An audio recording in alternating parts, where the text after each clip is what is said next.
Je dois dire que j'ai le réel plaisir et une immense joie d'être ici avec vous à l'occasion de la présentation de l'ouvrage de M. Aziz Dominique de Marseille intitulé « L'appel du silence, parcours atypique d'un journaliste né à la maternité de la communication ». Parce que c'est un honneur que de préfacer l'ouvrage de son professeur, mon excellent professeur, Aziz Dominique de Marseille.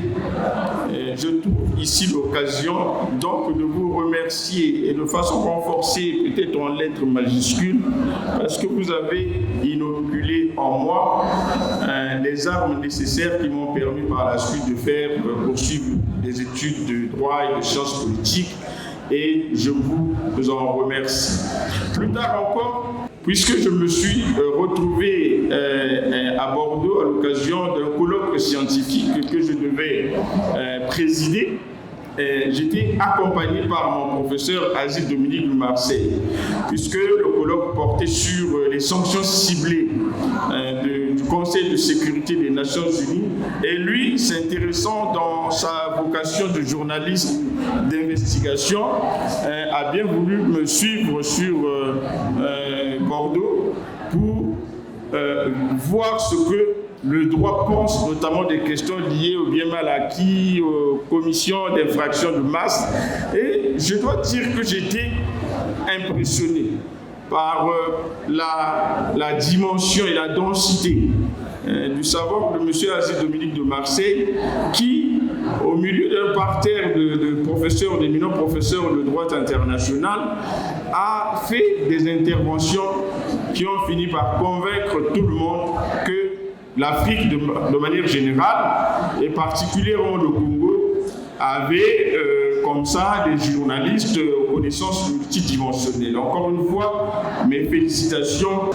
Pour venir à l'ouvrage, M. Aziz Dominique de Marseille a cette chose, c'est la passion, forte passion, mais qui trouve ses origines dans son enfance, enfouie à la naissance, comme ça, dans la cuvette, lorsqu'elle était encore la cuvette, aujourd'hui cuvette ouest, puisque, et comme je l'ai dit au verso de son ouvrage, il est né à Evo.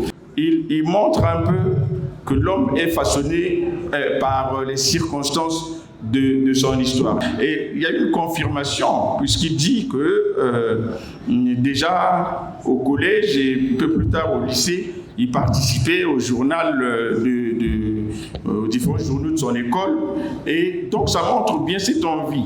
Mais je traduis ça dans ma préface, je parle d'une certaine générosité, parce que si vous découvrez des choses sur votre parcours et vous les mettez à la disposition de tous, c'est que vous êtes généreux et vous voulez en quelque sorte que les gens sachent ce que vous avez fait.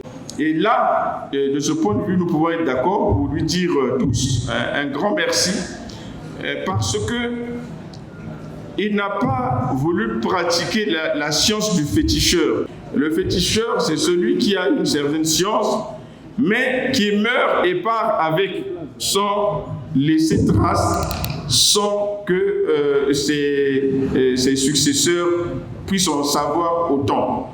Le féticheur, alors que le féticheur est marqué du sceau de l'égoïsme, Aziz Dominique de Marseille, à mon sens, est marqué du sceau de la générosité.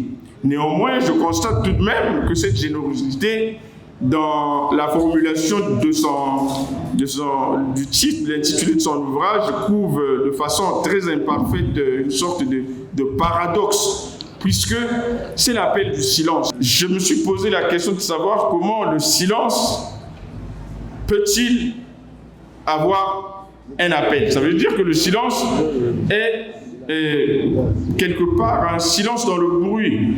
Mais non, c'est plutôt un silence... l'appel du silence traduit encore une fois ce que j'ai dit en reprenant, en paraphrasant Aimé Césaire, qui disait que sa voix est celle de ceux qui sont au cachot du désespoir. Donc Aziz Dominique de Marseille s'est positionné comme ce journaliste qui parle pour les autres.